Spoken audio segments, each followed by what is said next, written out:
And good evening once again, day 203 of the Biden administration. We begin yet again tonight with the alarming situation in hospitals across our country, overwhelmed with a crush of COVID patients. The spike in cases driving the uptick in hospitalizations.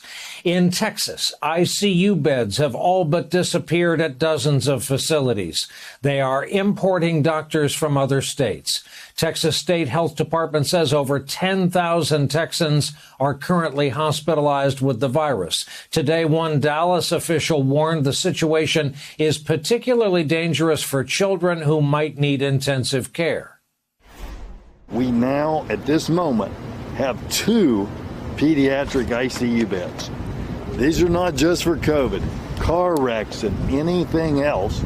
If your child needs ICU and a ventilator in a 19-county area, we have 2. Now is the time that we must all make small sacrifices. Masks suck, but it's a small sacrifice to save lives. The Dallas School District has started defying Texas Governor Greg Abbott's ban on mask mandates. Meanwhile, in Florida, where Republican Governor Ron DeSantis has vowed to stop mask mandates in his schools, over 15,000 of his constituents are in the hospital tonight with COVID. The number in the ICU in just Florida, now north of 3,000 patients. NBC News reporting the federal government has sent hundreds of ventilators and other equipment to Florida from the Strategic National Stockpile to help hospitals dealing with the surge in new patients. Earlier today, Governor DeSantis, however, said he was unaware of any of this. I didn't ask. I don't know. I did not know about that, so I've not heard about that. We have a lot of stuff that we stockpiled over the last year and a half. I've not had any request across my desk. I've not been notified of that. Other southern states, all deep red states on the political map, are seeing their health care systems being pushed to the brink right now. In Mississippi, officials are warning there are no ICU beds available in some of the state's top-level hospitals. Some Alabama hospitals have started limiting some elective procedures as COVID admissions rise. We'll have much more on this worsening situation just ahead. Dr. Redlener, to the other topic we're following tonight, and that is our so far not fully under control pandemic. I want to play for you something Dr. Fauci said on this network earlier. We are in a major surge now as we're going into the fall, into the school season.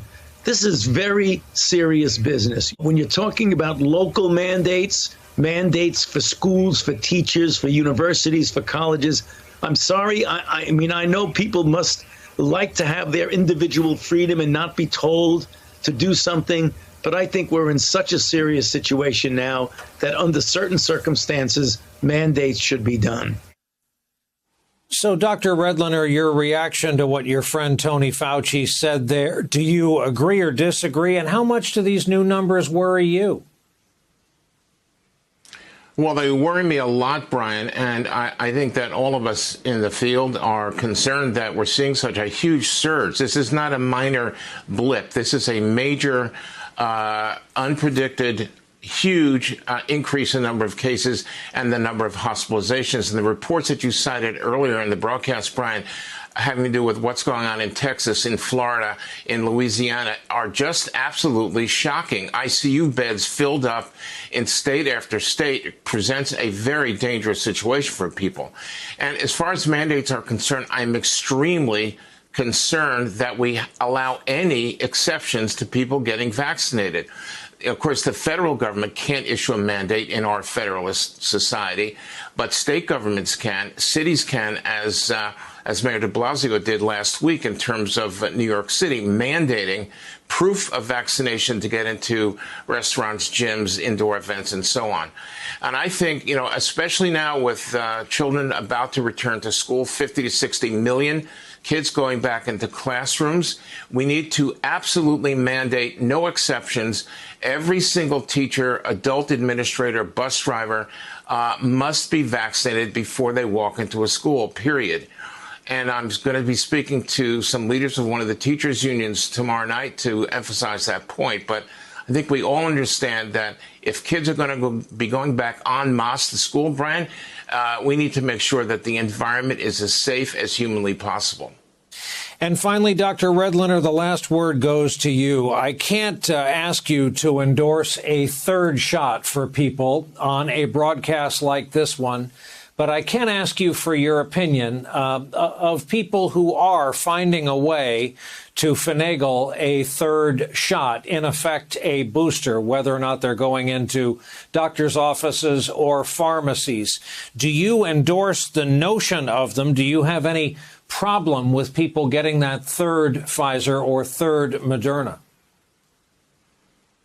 Yeah, you know, Brian, this whole issue of COVID and the pandemic, it's really getting increasingly dangerous to make predictions. But I do predict this. I do predict that we're going to come down on the side of allowing or permitting or even encouraging people with certain very high-risk conditions, immunocompromised, very elderly people, people with certain kinds of ailments that should get a third dose, most likely.